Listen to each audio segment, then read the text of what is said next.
There were several death threats made against me and my loved ones, and some of them didn't even give a reason. It was just, we're going to get you.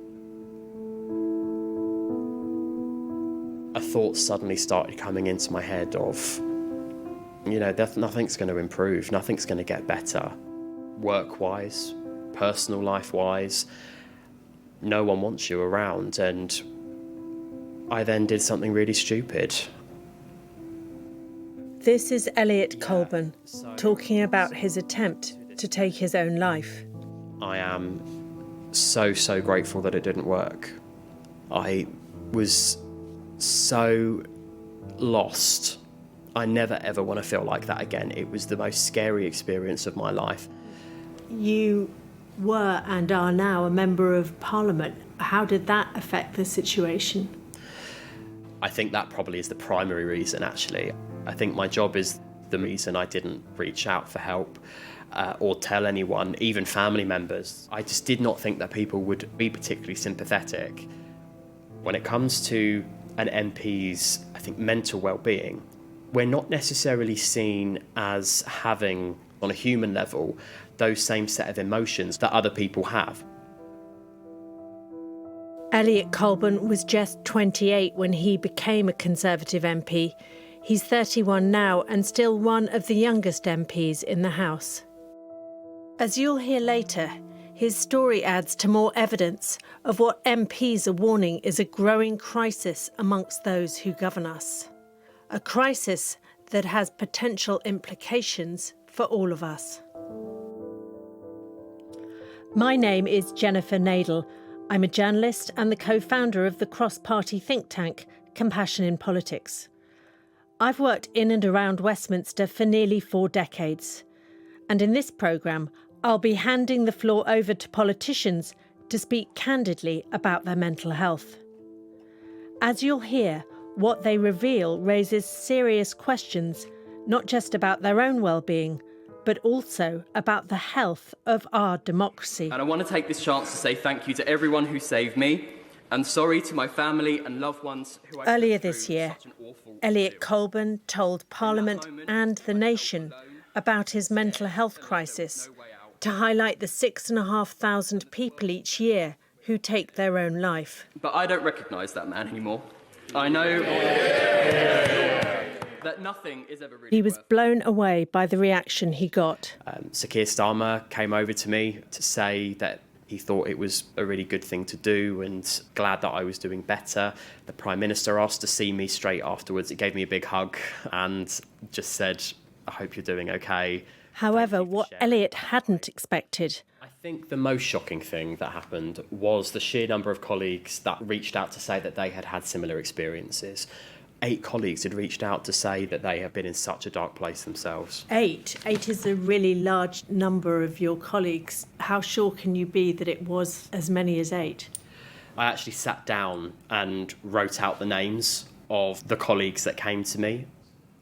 It was awful to hear that so many colleagues from all political parties, this wasn't just from my party, had been in that position. And those are the ones who spoke to you? This is it. But none of them have so far, as far as I'm aware, have come out publicly to say so, which, judging from conversations I've had with them, has been precisely because of the stresses of the job and the expectations of the job and fear for what might happen if they were to speak out. There is something about this job which is currently driving people to a very poor state of mind. Sorry. Well, we can hear the stresses of the job right there, the division bell. Yes. Is that a division? I do have nightmares about this bell, I really do, because you do have to drop everything and run. Understandably, many of those affected remain too scared to speak openly. They fear the damage that revealing their mental health problems might have on their career and their families. They also, as we'll show later in this programme, fear how it might be used against them by their own party.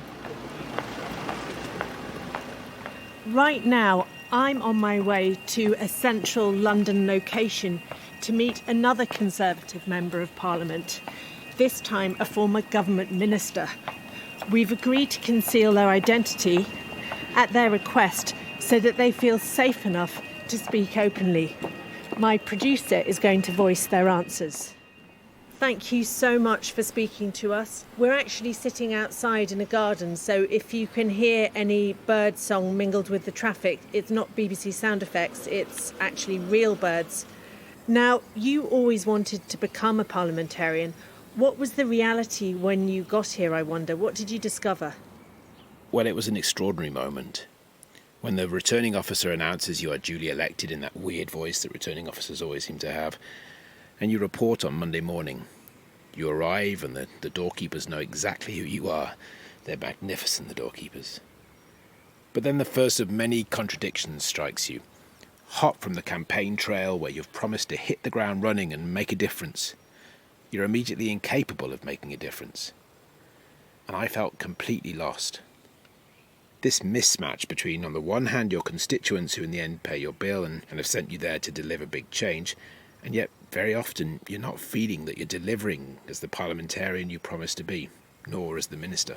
What happened when you were a minister? How did that come to an end? Well, when you're in public life, you're constantly terrified of the optics of how private problems will play out publicly. I found then I was, as many people do, redoubling my commitment to the job to try and find some safe and salvageable personal fulfilment and purpose. And for me, that led to total physical and mental burnout and breakdown. And I think the danger is that parliamentarians don't want to admit weakness. That's why I'm doing this anonymously. Few of us can afford to be publicly honest about the dangers of a depressed and dysfunctional parliament, or to risk invoking public vitriol, particularly in an election year. So it's the hardest time to talk about it, but I would argue also actually the most important as we come to a general election and a new parliament is elected. After we stopped recording, they told me something else. When they reached out at the height of their crisis to the health service provided by the House of Commons, they were told that their symptoms were too severe for the service to deal with. Instead, they were told they should get in touch with their GP or call the Samaritans. Kim Leadbeater, first of all, happy birthday and thanks so much for speaking to us on your birthday. Thank you very much indeed. What would I rather be doing on my birthday? Nothing more than this. I'm sure Kim can think of other things she'd rather have been doing, but I'm grateful she made time to speak to us. Kim's sister was the Yorkshire Labour MP Jo Cox, who was brutally murdered in 2016. Kim now holds the same seat in Parliament and plays a leading role in trying to raise standards in public life. It's coming up to 8 years since Jo was murdered, and I think our politics was in a pretty bad place at that time. There was a lot of division, there was a lot of anger. Sadly, I would say, if anything, it's worse now. Kim, we spoke to one member of Parliament who made an attempt on his own life, and he knew of other members of Parliament who had been actively suicidal. So the problem seems to be a lot more serious than maybe many are able to admit. It's extremely upsetting to think that people who are working as parliamentarians have become so distressed that they felt the need to think about suicide. That's really worrying to hear, but I'm afraid it's not surprising. It's an extremely privileged profession, but it's also extremely stressful. And the problem is we're in a situation now where good people are leaving public life. And of course, if we lose all the good people in public life, what do we end up with? And I think that is really dangerous for our democracy. A recent international study by the Apolitical Foundation found that politicians' mental well-being was worse than emergency workers during the pandemic. Here in the UK, thanks to the groundbreaking research of leading academics Ashley and James Weinberg, we know that roughly half of MPs' staff show signs of psychological distress. But what about their bosses? It's really hard to put a figure on it. MPs are notoriously bad at responding to surveys.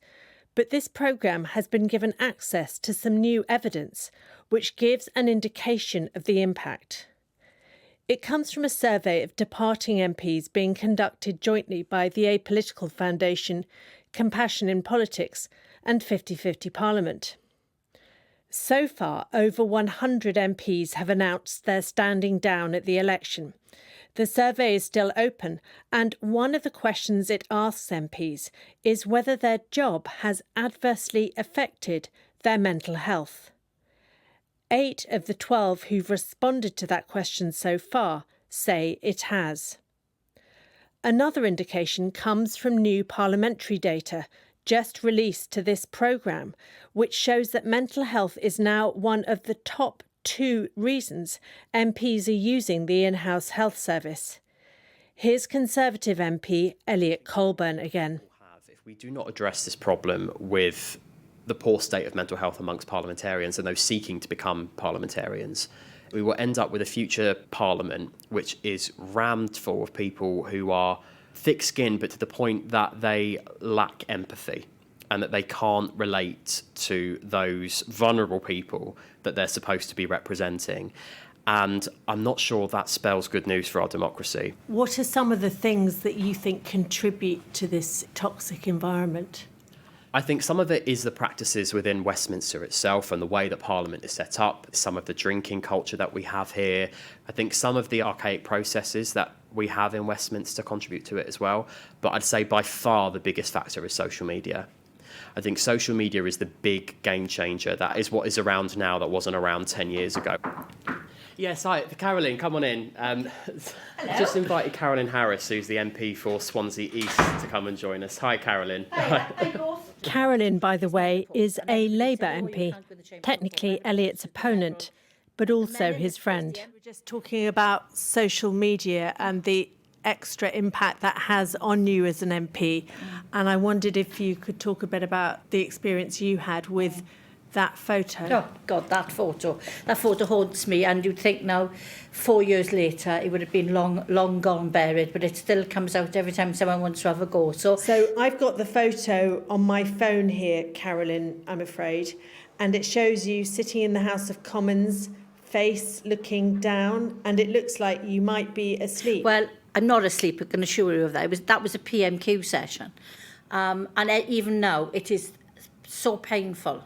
It's painful because the stuff they say is so untrue, but you can't defend yourself. It's like being accused of murder and not having a trial to say, well, where's the evidence? You cannot say anything because the minute you try to justify what happened or put a defence out, so I've had to sit silent about it. My mental health was absolutely shot after that. And I don't want people to feel sorry for us. No, I came into politics, just like Elliot did, to make a difference for the better. We've just been talking to Elliot about the attempt he made on his life.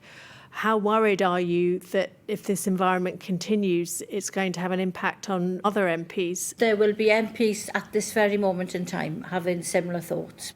So how bad is it? Extremely. There's no other word for it. It's very bad. Probably as bad as it could get. I hope it can't get any worse. Why does all of this matter? It matters because the majority of the population of this country need a functioning government who care about what their needs are. And if we walk away and we don't allow people like us to come in and carry on caring, then I fear for this country. The murders of 2 serving MPs, Jo Cox and Sir David Amess, of course show how well-founded politicians' fears are. Police are currently investigating some 23 death threats and 3,000 cases of harassment received in the last 18 months. But there's another very chilling aspect to this. While I've been in Parliament recording this programme, MPs have privately told me that in the last few years they know of colleagues who've changed how they vote for fear of reprisals. Here's Jo Cox's sister, the MP Kim Leadbeater again. I think there's no doubt about it that the political environment we're in, the toxicity, the threatening environment has an impact on democracy in terms of elected officials not feeling they can always speak freely, not feeling they can always say what they really think, and potentially, worst case scenario, not necessarily voting in the way that they think they should vote because they know the impact it's going to have on potentially their safety, but also on their mental health and well-being, and that's a really dangerous place to be. In this reductive and often binary environment, it's even harder for politicians to explain difficult policy decisions. And that can mean even more intense pressure on those who do decide to stick their heads above the parapet. Take a listen to the former Welsh Transport Minister Lee Waters. He had a burnout and depression amidst the aggressive backlash to his reduction of residential speed limits in Wales to 20 miles per hour. One of the reasons I came into politics is because I believe climate change is a massive problem and it requires a real effort to respond to it urgently. And that involves doing things that there aren't simple answers to, and there certainly aren't easy answers to. And one of the things we have to do is to reduce our dependency on the car. And so we brought in a reduction of the speed limit, and that has been, there's been a very severe backlash to that. There's been vandalism of the road signs. There's been a huge amount of abuse and insults directed at me and anybody who puts their head above the parapet. But I worry that existential challenges like climate change is going to get more and more important, and being able to persuade people to come into politics to perform that critical role really does worry me.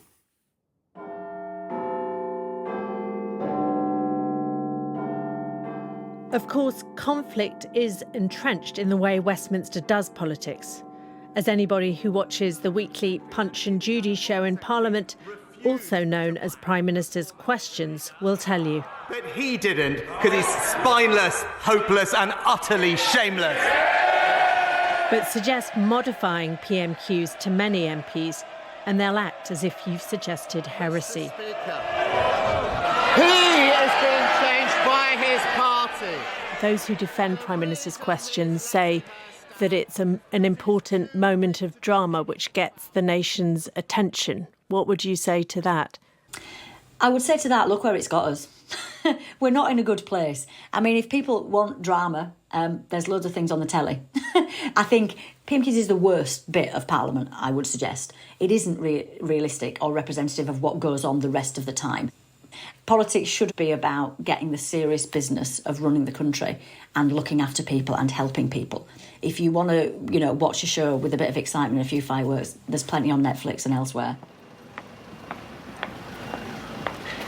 Politics evolves as society evolves, and it often lags quite a few steps behind where the latest thinking and science is. That can be the case especially when you have a democracy as old and revered as ours. But as I've wandered through Westminster making this programme, I've become increasingly convinced that some of those traditions can become a hiding place, even an excuse, for behaviours that add to the mental health crisis and would have no place in a modern work environment. I think Westminster sticks to arcane rules, The Right Honourable Anne Milton entered Parliament after 25 years in the NHS. She served as a Conservative minister and Deputy Whip under Prime Minister David Cameron. When I was Deputy Chief Whip, just the way a piece of legislation goes through is almost impossible for anybody to understand. So that on a practical level, it's very mysterious and arcane. The Whip's offices hang on. Whips, for those who aren't familiar with the term in this context, are responsible for, let me call it, persuading MPs to vote along party lines. And some of them have ways of doing that which in any other context would be dismissed as bribery and coercion. We've spoken to MPs from across the House who say that you were their favourite whip. You managed to embody a pastoral role and a consensus-building role.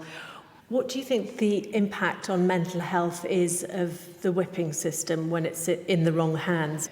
The whipping system can be very damaging. Traditionally, the Whip's office would withdraw funding from an MP's constituency.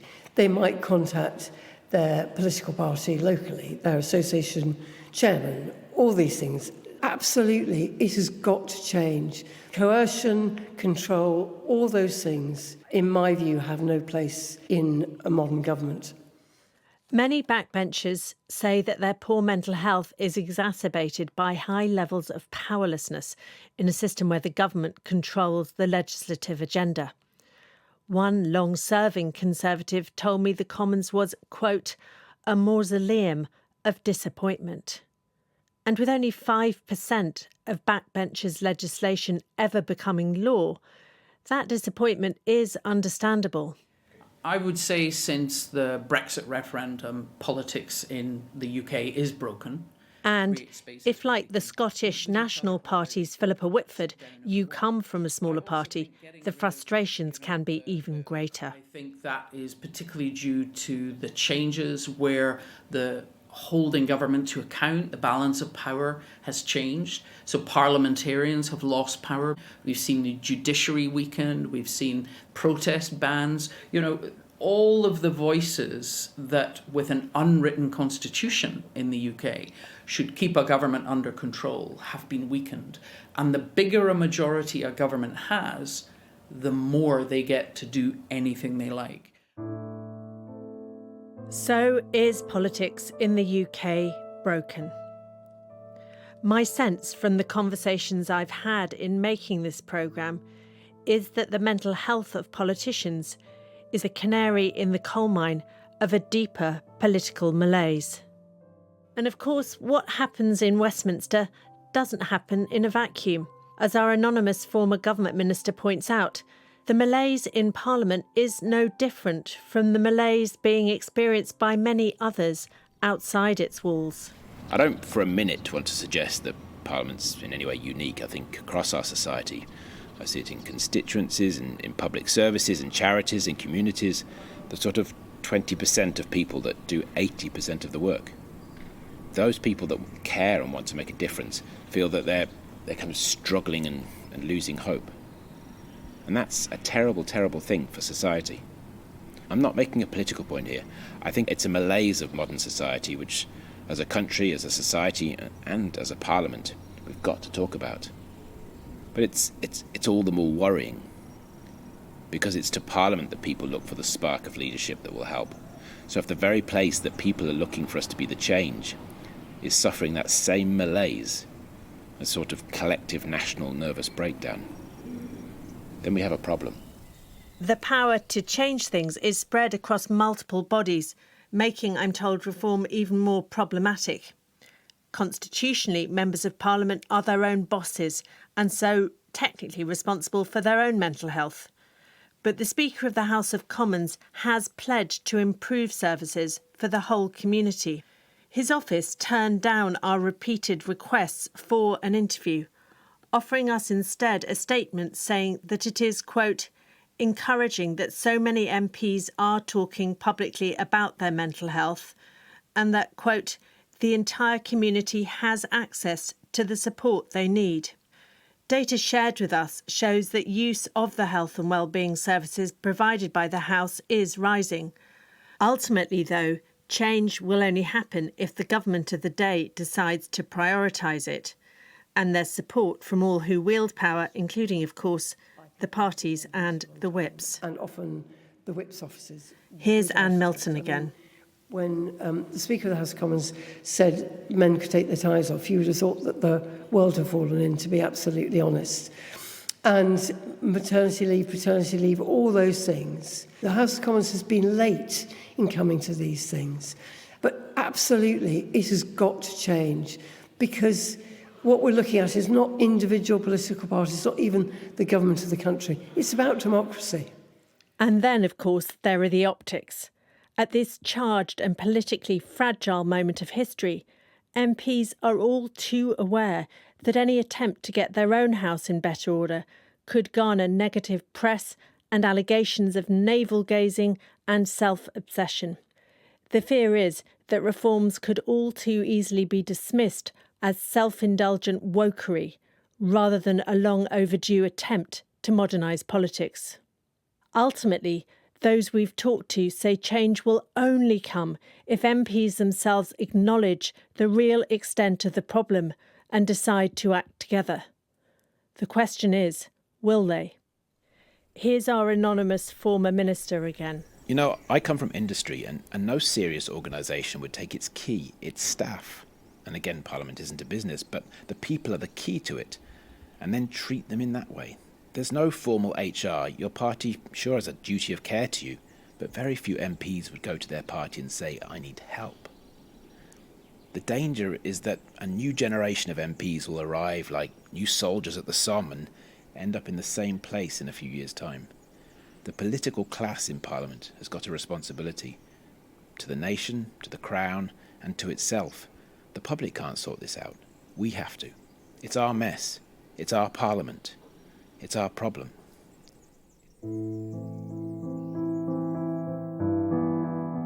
MPs we've spoken to across the House say the solutions aren't rocket science. For example, what if politicians were supported by a gold standard independent HR system? What if procedures were designed to maximise efficiency and de-escalate conflict? What if codes of conduct were enforceable and training mandatory? But ultimately, change would require those who have power to relinquish it. I asked Kim Leadbeater whether Labour would address this if they win the next election. I really hope, whatever happens at the next general election, there is a reset moment. And if it's a Labour government, I hope we use that opportunity to reset things. That hope is shared by our anonymous former minister, whom you remember is a Conservative. There are change elections. Feels like we're about to have one. We had one in 2010, there was one in 97, there was one in 79, when there's huge change, generational change, attitudinal change, a reset. So yeah, that's quite exciting. The question is, has politics hit its rock bottom? And will enough of us insist that this become a watershed moment? Yes, I think if enough people want to make it one, it could be. The stakes are high and they're likely to get higher still. As storm clouds of conflict, mass migration and climate change continue to gather on our nation's horizon, we urgently need a politics which is resilient enough to weather those storms. Few would disagree that that means politicians with robust mental health working within a parliamentary system that is fit for the purpose and the people that it exists to serve.